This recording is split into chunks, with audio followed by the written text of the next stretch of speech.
نحمدہ نصلی علی رسولہ الکریم اما بعد فاعوذ باللہ من الشیطان الرجیم قال اللہ تعالی فی القرآن الحکیم سبحان الذی اسری بعبدہ لیلا من المسجد الحرام الی المسجد الاقصی الذی بارکنا حولہ لنریہ من آیاتنا انہ هو السمیع البصیر۔ صدق اللہ العظیم۔ معزز سامعات و عزیز طالبات، السلام علیکم ورحمۃ اللہ وبرکاتہ۔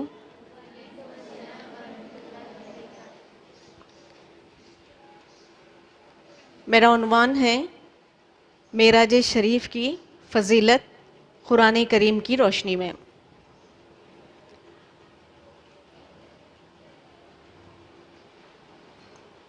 معزز سامعات و عزیز طالبات، معراج شریف آج کے دور میں ایک نعوذ باللہ فتنے کے طور پر مانا جا رہا ہے، اس لیے میں آپ کے سامنے قرآن کریم کی روشنی میں معراج شریف کے واقعے کو، سفر معراج کو پیش کرنے کی کوشش کروں گی، اور میں اللہ کی ذات سے امید رکھتی ہوں کہ یہاں پر قرآن کی روشنی میں جو بتایا جا رہا ہے اس کو آپ اچھی طریقے سے سمجھ کر، اس پر ایمان لا کر، معراج شریف کی دلائل پر ایمان لا کر آپ یہاں سے اپنے اپنے گھروں کو واپس جائیں گے، ایک دلوں میں ایمان کا ذخیرہ لے کر جائیں گے، میں اللہ سے امید کرتی ہوں۔ تو آئیے، معراج شریف قرآن کریم کی روشنی میں مکمل دلائل پیش کرتا ہے۔ معراج شریف کی قرآن کریم میں مکمل دلائل موجود ہیں، اور معراج شریف ایمان والوں کے ایمان میں اضافہ کرتا ہے۔ دراصل معراج شریف اللہ رب العالمین کا رسول اللہ صلی اللہ علیہ وسلم سے کمال درجے کی محبت کو ظاہر کرنے کا نام ہے، اور حبیب مکرم صلی اللہ علیہ وسلم کا اپنے رب العالمین سے کمال محبت کو ظاہر کرنے کا نام معراج ہے۔ دراصل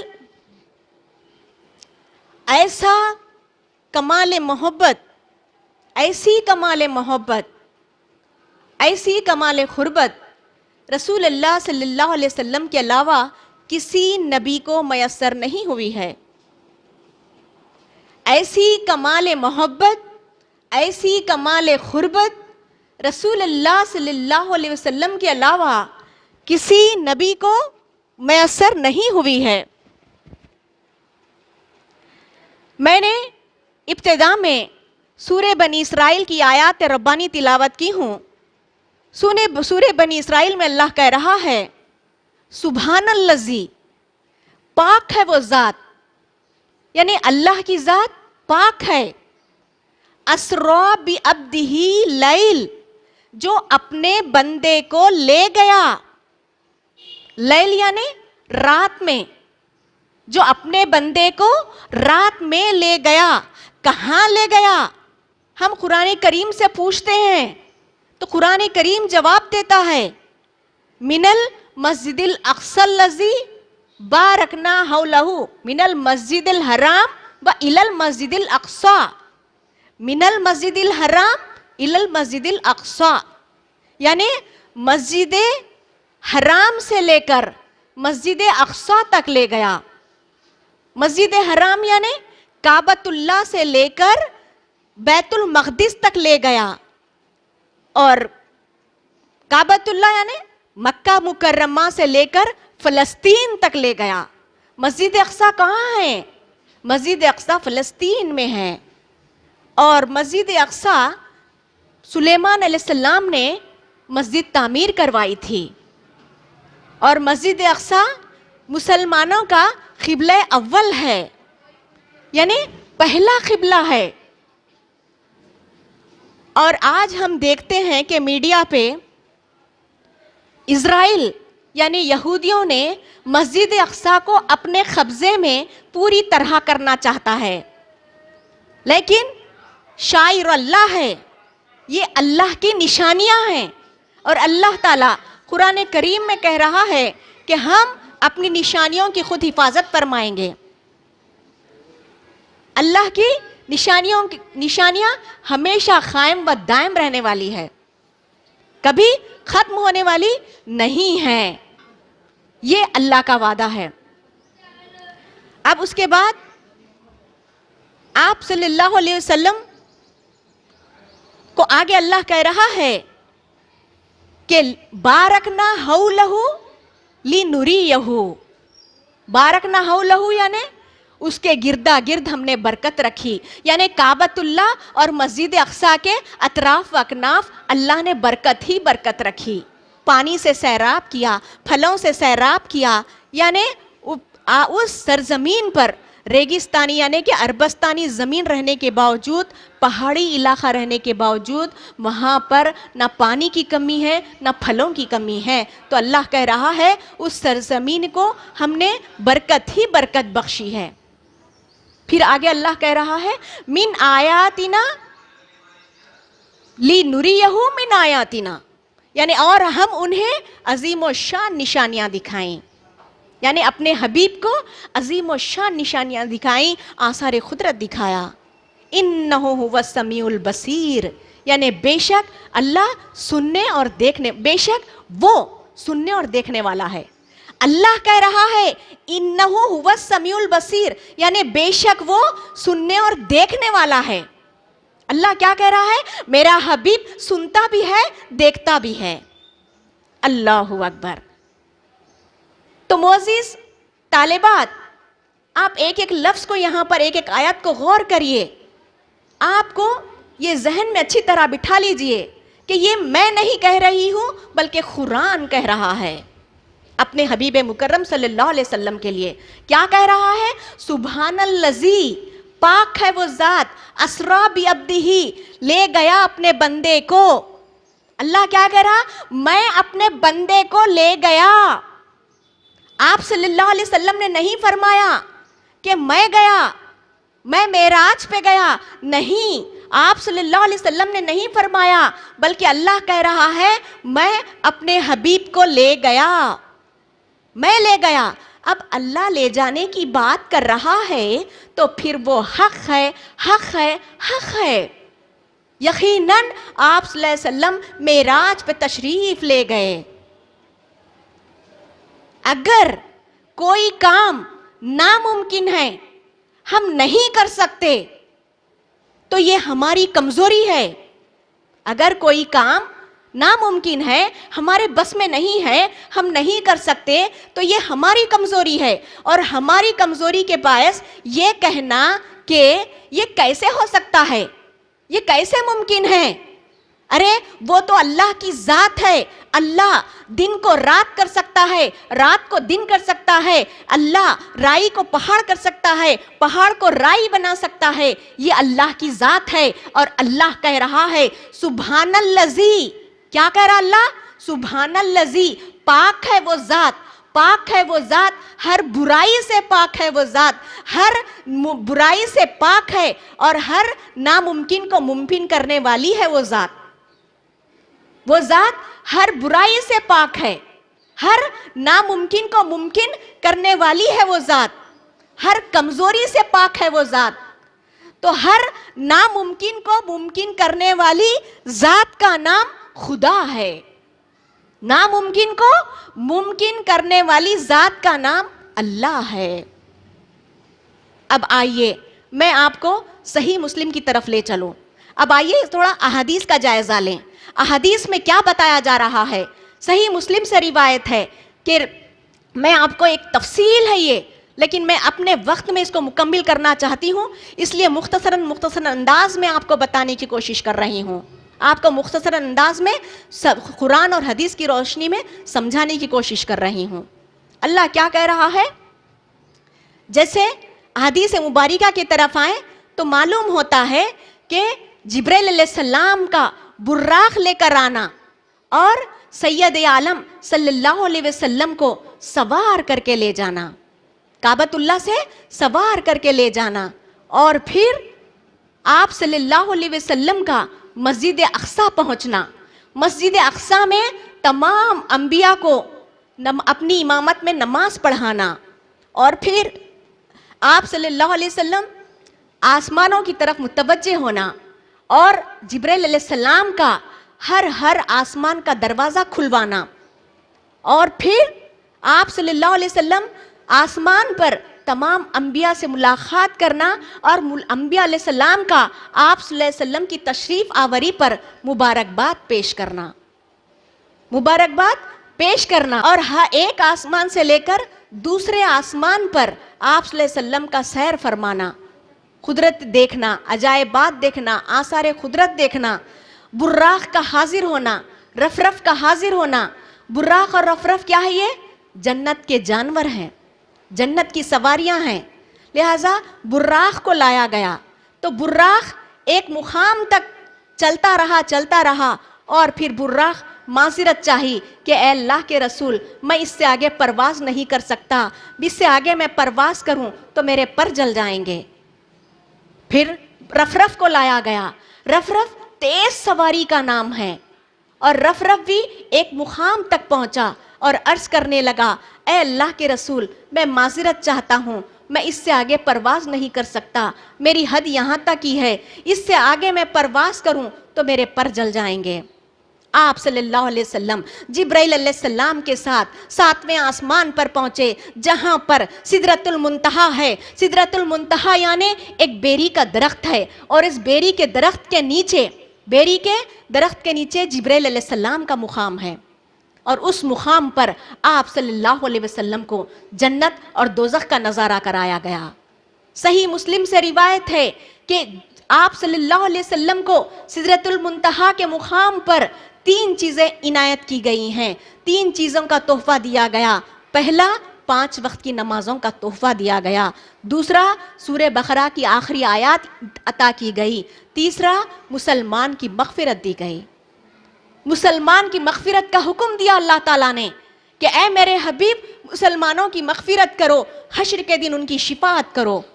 جیسے سورہ محمد میں اللہ کہہ رہا ہے، وَاسْتَغْفِرْ لِذَنْبِكَ وَلِلْمُؤْمِنِينَ وَالْمُؤْمِنَاتِ، اے محبوب اپنے خاص اور عام مسلمان مردوں اور عورتوں کے گناہوں کی معافی مانگو۔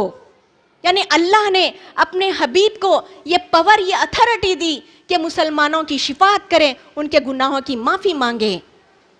اب جب یہاں پر ایک طرف اللہ حکم دے رہا ہے اور پھر اللہ کہہ رہا ہے کہ اے حبیب، اگر کوئی گستاخ رسول ہے، رسول کی ذات سے دور ہونا چاہتا ہے، تو اس کی شفاعت ہرگز نہیں ہوگی، اس کی شفاعت ہرگز نہیں ہوگی۔ جیسے کہ سورہ توبہ میں اللہ کہہ رہا ہے، کیا کہہ رہا ہے سورہ توبہ میں اللہ؟ ان تستغفر 70 مرۃ فلن یغفر اللہ لہم، یعنی اے میرے محبوب، اگر تم 70 بار بھی مغفرت طلب کرو گے تو میں ہرگز معاف نہیں کروں گا، کیونکہ اللہ بہتر جانتا ہے کہ رحمت اللہ عالمین کی رحمت گستاخ رسول کے لیے بھی شفاعت کرنے تیار ہو جاتی ہے۔ اللہ کہہ رہا ہے کہ اے میرے حبیب، آپ کی رحمت دشمنوں پر بھی برستی ہے، آپ کی رحمت گستاخ رسولوں پر بھی برستی ہے، آپ کی رحمت ہر ایک پر برستی ہے، لہٰذا خبردار۔ ایک طرف تو اللہ کہہ رہا ہے کہ اے محبوب، تم ہر مسلمان کے لیے مغفرت طلب کرو، اپنی امت کے لیے مغفرت طلب کرو، اور دوسری طرف اللہ وارن کر رہا ہے، خبردار کر رہا ہے کہ اے محبوب، جو گستاخ رسول ہے، میرے حبیب کا جو گستاخ ہے، تم اگر 70 بار بھی اگر مغفرت طلب کریں گے تو میں انہیں ہرگز معاف نہیں کر سکتا۔ اللہ رب العالمین کا یہ کہنا ہے۔ یہ ایک بہرحال طویل عنوان ہے، اس پر ایک تفصیل سے روشنی ڈالنے کی ضرورت ہوتی ہے، لیکن میں معراج شریف کے ہی عنوان پر بات رکھنے کی کوشش کروں گی کہ یہاں پر سدرۃ المنتہا کے مقام پر حضرت جبرائیل علیہ السلام کے پاس اتنی ساری چیزیں عنایت کی گئی۔ کیا کیا عنایت کی گئی؟ 5 وقت کی نمازیں، سورہ بقرہ کی آخری آیات، مسلمان کی مغفرت، یہ عطا ہونے کے بعد اب جبرائیل علیہ السلام عرض کرنے لگے 7ویں آسمان پر سدرۃ المنتہا کے مقام پر کہ اے اللہ کے رسول، اب میں اس سے آگے پرواز نہیں کر سکتا، میری حد یہاں تک ہی ہے، اگر میں اس سے آگے پرواز کروں تو میرے پر جل جائیں گے۔ اللہ اکبر، ایک مقام پر براق رک گیا، رف رک گیا، اب جبرائیل علیہ السلام رک گئے۔ اب آگے کیا تھا؟ کوئی مکان نہ تھا، لا مکان والا معاملہ تھا۔ آپ صلی اللہ علیہ وسلم پرے ہو گئے آپ صلی اللہ علیہ وسلم۔ اب میں اس منظر کو سورہ نجم سے بیان کروں گی، اب یہاں سے میں آپ کو بتاؤں گی کہ یہ منظر کیسا ہے، کس طریقے سے معراج شریف ہوئی ہے، کس طریقے سے اللہ گواہی دے رہا ہے۔ سورہ نجم سے میں آپ کو رکھنا چاہتی ہوں۔ سورہ نجم میں اللہ کہہ رہا ہے فاستوا، یعنی اللہ کے جلوے نے قصد کیا، اللہ کے جلوے نے ارادہ کیا۔ کیا ارادہ کیا؟ کہ میں میرے محبوب کے قریب آؤں۔ اللہ کے جلوے نے ارادہ کیا، اور وہ جلوہ کہاں تک آیا؟ وَهُوَ بِالْأُفُقِ الْأَعْلَىٰ، یعنی اور وہ جلوہ آسمان بری کے سب سے بلند کنارے پر تھا۔ وہ جلوہ کہاں تھا؟ آسمان بری کے سب سے بلند کنارے پر تھا وہ جلوہ۔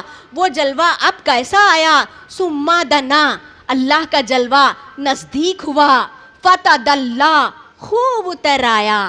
دیکھیے جلوہ کیسے قریب ہو رہا ہے۔ ہمارے حبیب مکرم آسمان بری کے پرے ٹھہرے ہوئے ہیں، اور وہاں پر اللہ کا جلوہ قریب آتا جا رہا ہے۔ اللہ خود فرما رہا ہے کہ میں قریب آتا جا رہا ہوں، بلکہ کہاں تک آیا؟ یہاں تک کہ فَكَانَ قَابَ قَوْسَيْنِ أَوْ أَدْنَىٰ، یعنی 2 ہاتھ کا فاصلہ رہ گیا۔ اللہ اور اللہ کے محبوب کے درمیان 2 ہاتھ کا فاصلہ رہ گیا۔ او ادنا، یعنی اس سے بھی کم، یعنی اس سے بھی کم فاصلہ رہ گیا۔ اللہ پہلے آسمان بری کے بلند کنارے پر تھا، پھر کہہ رہا ہے کہ میں نزدیک ہوا، پھر کہہ رہا ہے ثم دنا، میں پھر اتر آیا، پھر کہہ رہا ہے کہ 2 ہاتھ کا فاصلہ رہ گیا، پھر کہہ رہا ہے کہ او ادنا، میں اور 2 ہاتھ کے فاصلے سے بھی کم فاصلے پر آ گیا، اور یہاں تک کہ اب اللہ اتنا قریب آنے کے بعد کہہ رہا ہے فَأَوْحَىٰ إِلَىٰ عَبْدِهِ مَا أَوْحَىٰ، اب اللہ اتنا قریب آ کے کیا کہہ رہا؟ اب وہی فرمائی جو اپنے محبوب کو وہی فرمائی۔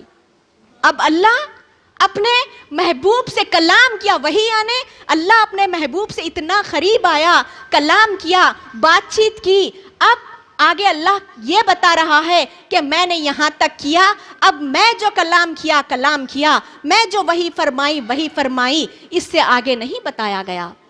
اب اگر ہم یہ پوچھیں کہ اور کیا بات ہوئی اللہ اور اللہ کے محبوب کے درمیان، تو یہاں پر ہم کو کھوج کرنے کی ضرورت نہیں ہے، بلکہ یہاں پر اللہ اسٹاپ کر دیا، کہہ رہا ہے کہ بس میرے اور میرے محبوب کے درمیان کلام ہوا، بات چیت ہوئی۔ کیا بات چیت ہوئی؟ ہم کو یہ نہیں بتایا گیا۔ ہم اتنا ایمان لانا ہے قرآن کریم کی روشنی میں، یقیناً اللہ اور اللہ کے رسول کے درمیان وحی ہوئی، کلام ہوا۔ اللہ خود اس بات کا مظاہرہ کر رہا ہے، اور اللہ کہہ رہا ہے آگے کہ اس تمام سفر طے کرانے کے بعد اللہ گواہی دے رہا ہے اپنے حبیب کی کہ ما ضل صاحبکم وما غوا، یعنی میرا محبوب ذری دیر کے لیے بھی نہ بے راہ چلا، نہ بہکا، نہ ذری دیر کے لیے بھی بے راہ چلا، یعنی کہ میرا حبیب یہ تمام سفر معراج طے کرنے کے درمیان، یعنی کہ آسمانوں کی سیر ہوئی، انبیاء سے ملاقات ہوئی، جنت دوزخ کا نظارہ کرایا گیا، 5 وقت کی نمازوں کا تحفہ ملا، اور پھر وہاں سے جبرائیل علیہ السلام سے بھی آگے نکل گئے۔ تو اللہ یہ سارا سفر طے کر کے بتا رہا، یہاں تک کہ میرا حبیب میرا جلوہ دیکھا، مجھ سے ملاقات کی، لیکن میرا حبیب ذری دیر کے لیے بھی نہیں بہکا، نہ بھٹکا۔ جیسے کہ ہم آنکھ پلک جھپکتے ہیں، اتنی دیر کے لیے بھی میرا حبیب نہیں بہکا، نہیں بھٹکا۔ یہ اللہ گواہی دے رہا ہے۔ اور ہم دیکھتے ہیں عزیز طالبات کہ قرآن کریم میں ہم دیکھتے ہیں کہ موسیٰ علیہ السلام اللہ کو دیکھنے کی خواہش ظاہر کی کوہ طور پر، 40 دن کی عبادت میں مہو ہو کر، 40 دن کی عبادت کرنے کے بعد اللہ سے درخواست کی، اے اللہ میں تیرا دیدار کرنا چاہتا ہوں، دیدار کرا دے۔ تو اللہ رب العالمین کہہ رہا ہے، اے موسیٰ لن ترانی، اے موسیٰ تم مجھے نہیں دیکھ سکتے۔ موسیٰ علیہ السلام دوسری بار پھر اقرار کیا، اے اللہ تیرا دیدار کرا دے۔ اللہ کہہ رہا ہے، نہیں نہیں موسیٰ تم مجھے ہرگز ہرگز نہیں دیکھ سکتے۔ تیسری بار پھر موسیٰ علیہ السلام نے اقرار کیا، تیسری بار کہ اے اللہ تیرا دیدار کرنا چاہتا ہوں، تیرا دیدار کرا دے، تھوڑی تیری جھلک دکھا دے۔ اللہ رب العالمین راضی ہوا اور پھر تھوڑی سی جھلک دکھائی اپنے جلوے کی۔ موسیٰ علیہ السلام بے ہوش ہو کر زمین پر گر پڑے۔ موسیٰ علیہ السلام اللہ کے جلوے کو دیکھ نہ سکے، اور اسی لیے ہمارے نبی تمام انبیاء جیسے نبی نہیں ہیں۔ ہمارے اللہ گواہی دے رہا ہے، میرا حبیب نہ بہکا نہ بے راہ چلا، سارے سفر میں مجھ سے بات چیت ہوئی، کلام ہوا، تب بھی میرا حبیب نہ بہکا نہ بے راہ چلا۔ اللہ گواہی دے رہا ہے۔ تو یہاں پر موسیٰ علیہ السلام دیکھ نہ سکے، ہمارے نبی دیکھ رہے ہیں، اور اللہ رب العالمین اپنے حبیب کو دیدار کے لیے لے جا رہا ہے۔ اپنا اللہ اپنے حبیب کو دیدار کے لیے لے جا رہا ہے، اور وہاں پر موسیٰ علیہ السلام دیدار کے لیے تڑپ رہے ہیں۔ اللہ دیدار کرا دے، دیدار کرا دے، تڑپ رہے ہیں، اور یہاں پر اللہ خود اپنے حبیب کو دیدار کے لیے لے جا رہا ہے۔ تو آپ صلی اللہ علیہ وسلم سردار انبیاء ہیں، تمام انبیاء جیسے نبی نہیں ہیں، لہٰذا پھر آپ صلی اللہ علیہ وسلم سے اللہ کہہ رہا ہے کہ یہاں پر اب پورا حال بیان ہونے کے بعد، سفر معراج دیکھنے کے بعد، آپ صلی اللہ علیہ وسلم سفر معراج دیکھنے کے بعد عالم دنیا میں تشریف لائے، مسجد نبوی میں تشریف لائے، اور پھر تمام صحابہ کرام کو جمع کیا کر کے سفر معراج کا حال بیان کیا کہ میں نے رات میں اس طریقے سے سفر معراج کا سفر طے کر کے آیا۔ تو یہ سن کر منافقین اور کافرین جو کچے ایمان کے تھے مذاق اڑانے لگے، یہاں تک کہ سفر معراج کسی کو ہضم نہ ہو سکا، کچے ایمان والوں کو ہضم نہ ہو سکا، وہ مرتد ہو گئے، دوسرا مذہب اختیار کر لیا۔ سفر معراج ہضم کرنا کوئی معمولی بات نہیں ہے، لہٰذا یہاں منافقین کا انداز تھا کہ وہ ہضم نہ کر سکے۔ اور پھر ہم صحابہ کرام کو دیکھتے ہیں تو صحابہ کرام آپ صلی اللہ علیہ وسلم کی ایک ایک بات پر ایمان لائے، صداقت کی گواہی دی۔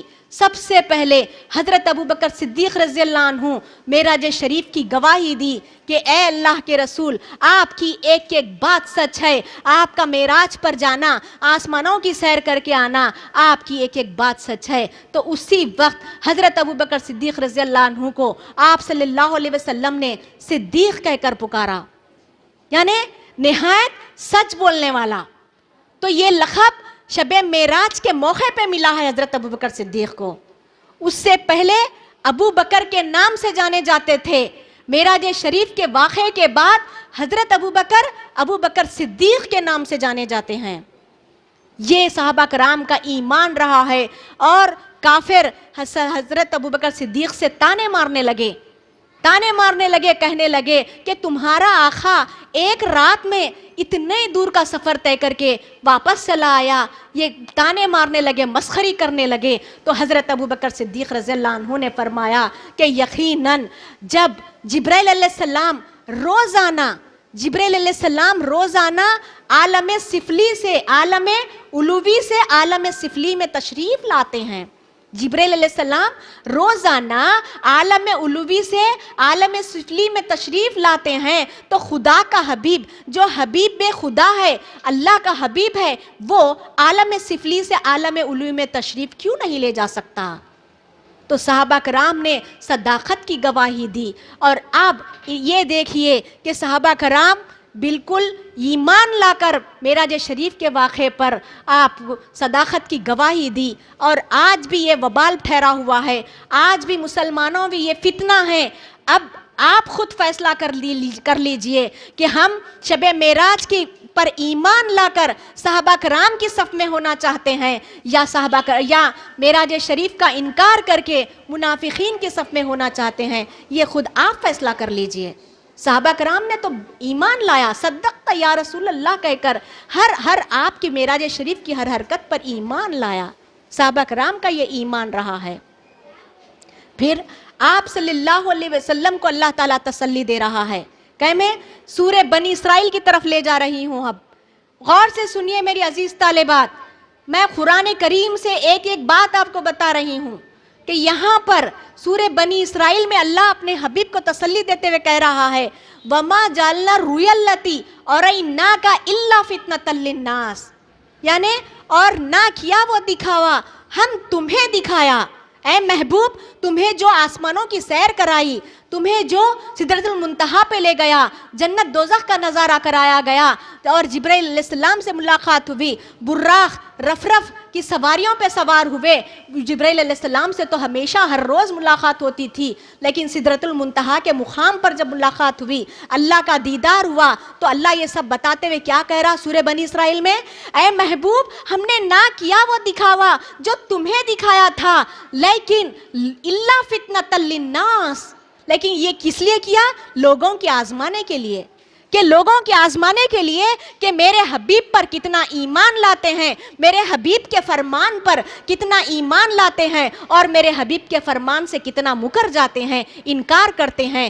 کون کون لوگ ہیں جو میرے حبیب پر ایمان لائیں گے اور کون لوگ ہیں جو میرے حبیب کا انکار کریں گے؟ میں نے لوگوں کی آزمائش کے لیے میں نے یہ سفر معراج طے کروایا۔ اللہ اکبر، اللہ ہر چیز کی گواہی دے رہا ہے۔ اب آئیے حضرت عائشہ صدیقہ کی روایت کی طرف۔ حضرت عائشہ صدیقہ رضی اللہ عنہ سے روایت ہے کہ ایک مرتبہ حضرت ابو بکر صدیق رضی اللہ عنہ، کون ہے حضرت ابو بکر صدیق رضی اللہ عنہ؟ حضرت عائشہ کے صدیقہ رضی اللہ عنہ کے والد محترم ہے۔ تو والد محترم نے کیا کیا؟ حضرت عائشہ سے پوچھا اے عائشہ کیا تم میری ایک بات سنو گی؟ تو حضرت عائشہ صدیقہ نے عرض کیا ہاں والد محترم بتائیے کیا بات ہے؟ تو حضرت ابو بکر صدیق رضی اللہ عنہ نے فرمایا کہ اے عائشہ تم رسول اللہ صلی اللہ علیہ وسلم کے پاس جاؤ اور یہ پوچھو کہ معراج شریف میں خواب قوسین او ادنیٰ کے مقام پر جو اپنے رب سے ملاقات ہوئی ہے، ان ملاقات میں جو باتیں ہوئی ہے، اپنے رب سے جو باتیں ہوئی ہیں، اس میں کی ایک بات بتائیں۔ یہ سن کر حضرت عائشہ صدیقہ اپنے رسول اللہ صلی اللہ علیہ وسلم کی خدمت میں حاضر ہوئی اور عرض کرنے لگی کہ اے اللہ کے رسول کیا میں آپ سے ایک بات پوچھ سکتی ہوں؟ تو آپ صلی اللہ علیہ وسلم نے فرمایا ہاں عائشہ پوچھو، کیا پوچھنا چاہتے ہو؟ تو حضرت عائشہ صدیقہ رضی اللہ عنہا نے عرض کیا اے اللہ کے رسول آپ اپنے رب سے جب ملاقات کیے معراج شریف میں تو اس میں جو باتیں ہوئی ہیں اس میں کی ایک بات بتائیے۔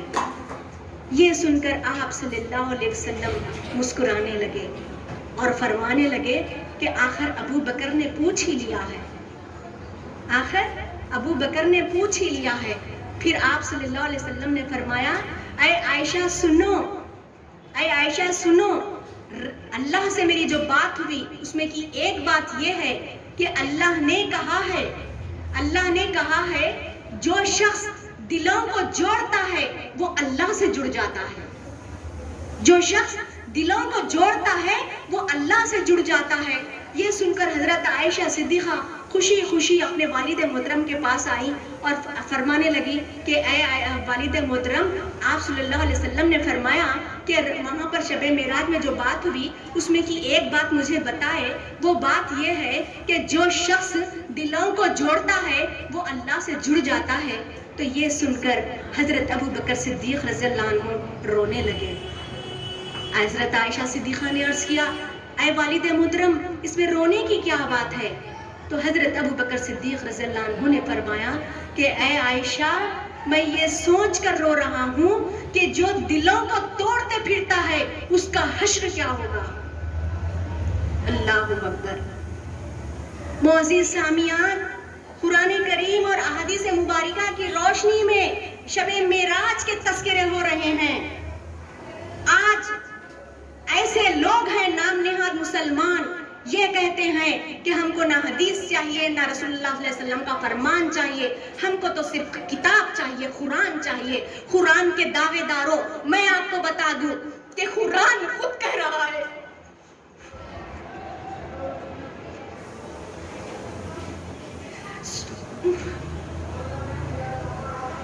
اللہم اننا نصلی علی سیدنا حبیبنا شفیعنا محمد وعلی آلہ محمد مبارک وسلم۔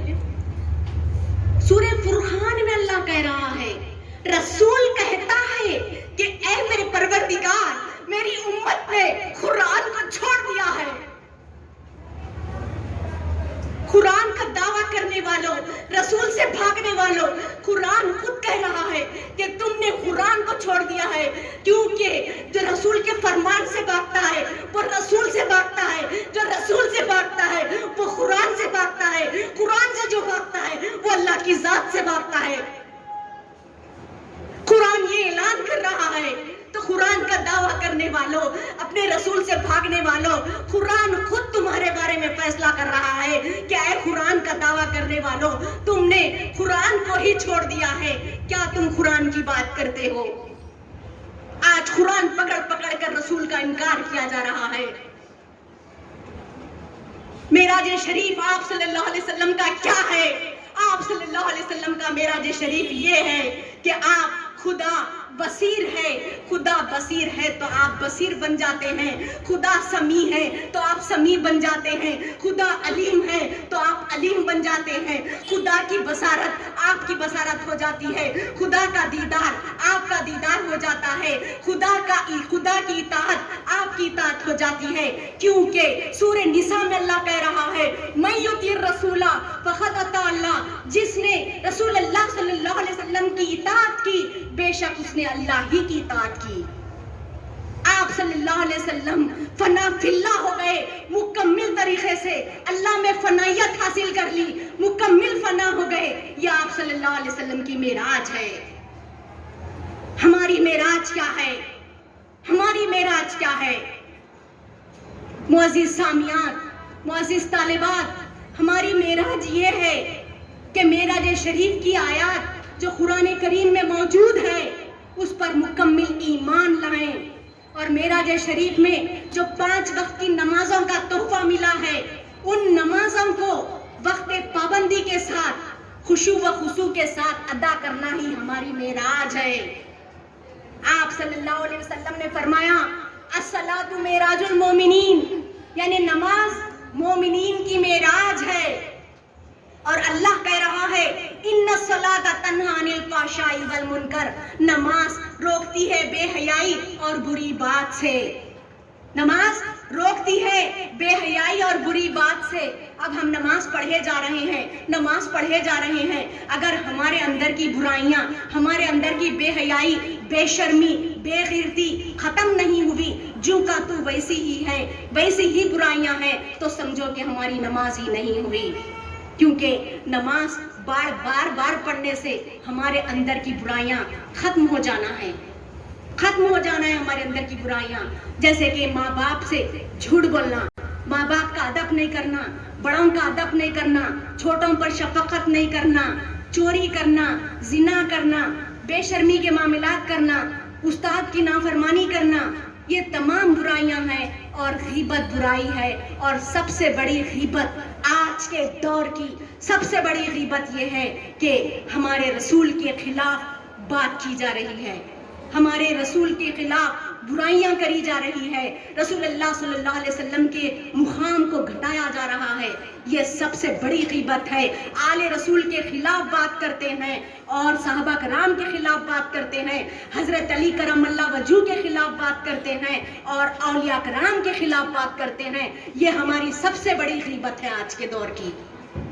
آج کے دور ایسی غیبتیں کرتے ہوئے، یہ تمام قرآن میں موجود ہے، ہمارے نبی، صحابہ کرام، آل رسول، اولیاء کرام، یہ تمام قرآن کریم میں موجود ہے۔ ان کی اگر غیبت کر کے ہم نماز پڑھتے ہیں تو ایسی نماز ہمارے منہ پر مار دی جاتی ہے، ایسی نماز فویل للمصلین والی ہوتی ہے، ایسی نماز بندے کو زوال میں لے جاتی ہے، ایسی نماز بندے کو اسفلا سافلین میں لے جاتی ہے. جیسے کہ میں آپ کو بتا دوں کہ حضرت امام حسین کو گھیرا ڈال رہے ہیں، حضرت امام حسین کو گھیرا ڈال رہے ہیں، اور یزیدیوں نے، یزید کے بدبختوں نے یہ کہتے ہوئے حضرت امام حسین کو قتل کر رہے ہیں، یہ کہتے ہوئے قتل کر رہے ہیں کہ حسین کو جلدی قتل کرو، نماز کا وقت ہو رہا ہے، جمعہ کا دن ہے، حسین کو جلد قتل کرو، نماز کا وقت ہو رہا ہے. یہ کیسی نماز تھی؟ یہ فویل للمصلین والی نماز تھی، اسفلا سافلین میں لے جانے والی نماز تھی،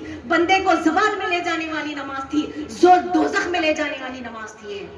ایسی نماز نہیں. میری معزز طالبات و سامیات، یہاں پر رسول اللہ صلی اللہ علیہ وسلم سے محبت ادب رکھ کر، آپ صلی اللہ علیہ وسلم سے محبت ادب اور آل رسول سے محبت ادب، صحابہ کرام سے محبت ادب رکھ کر، اولیاء کرام سے محبت اور ادب رکھ کر جو نماز پڑھی جاتی ہے، وہ نماز ہم کو معراج پہ لے جاتی ہے.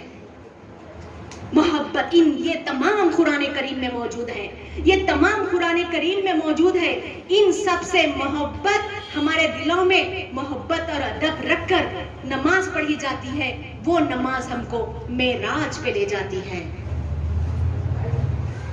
لہذا اے مسلمانوں، اسلام کے لمبرداروں، رسول اللہ صلی اللہ علیہ وسلم سے کی رسول اللہ صلی اللہ علیہ وسلم کی آیتوں پر ایمان لائیں، صحابہ کرام کی آیتوں پر ایمان لائیں، آل رسول کی آیتوں پر ایمان لائیں، اولیاء کرام کی آیتوں پر ایمان لائیں، معراج شریف کی آیتوں پر ایمان لائیں، میلاد مبارک کی آیتوں پر ایمان لائیں.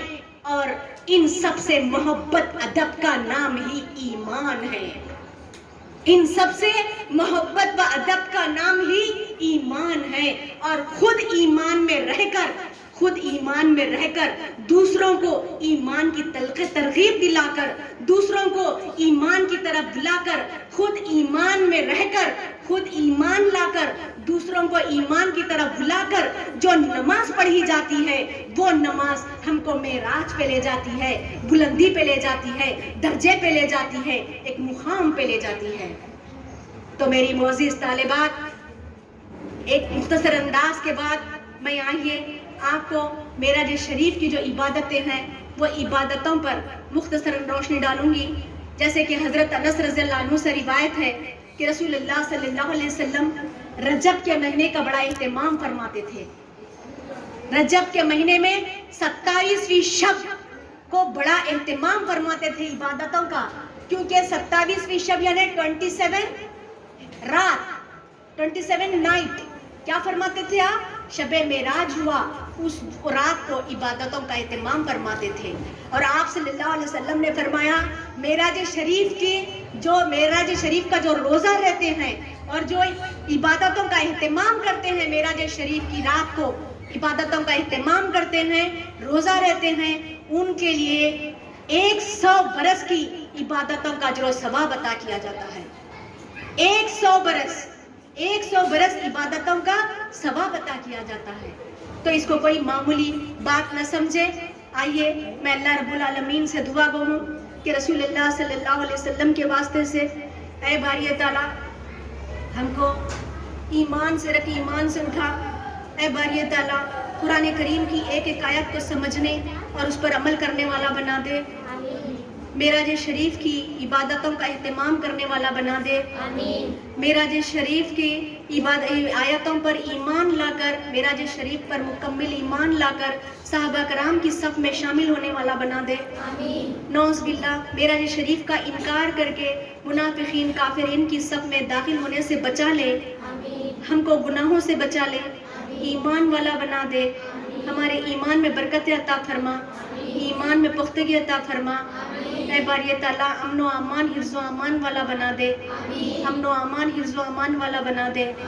ربی نجنی من القوم الظالمین، ربی نجنی من القوم الظالمین، ربی نجنی من القوم الظالمین، رب انصرنی علی القوم المفسدین، رب انصرنی علی القوم المفسدین، رب انصرنی علی القوم المفسدین. ربنا افتح بیننا وبین قومنا بالحق وانت خیر الفاتحین. ربنا افتح بیننا وبین قومنا بالحق وانت خیر الفاتحین. ان الله وملائكته يصلون على النبي يا أيها الذين آمنوا صلوا عليه وسلموا تسليما اللهم إنا نحن نصلي على سيدنا حبيبنا شفيعنا محمد وعلى آله محمد وبارك وسلم الله أكبر الله أكبر لا إله إلا الله والله أكبر والله أكبر ولله الحمد سبحان ربك رب العزة عما يصفون والسلام على المرسلين والحمد لله رب العالمين وحق لا إله إلا الله محمد رسول اللہ صلی اللہ علیہ وسلم. السلام علیکم ورحمۃ اللہ وبرکاتہ.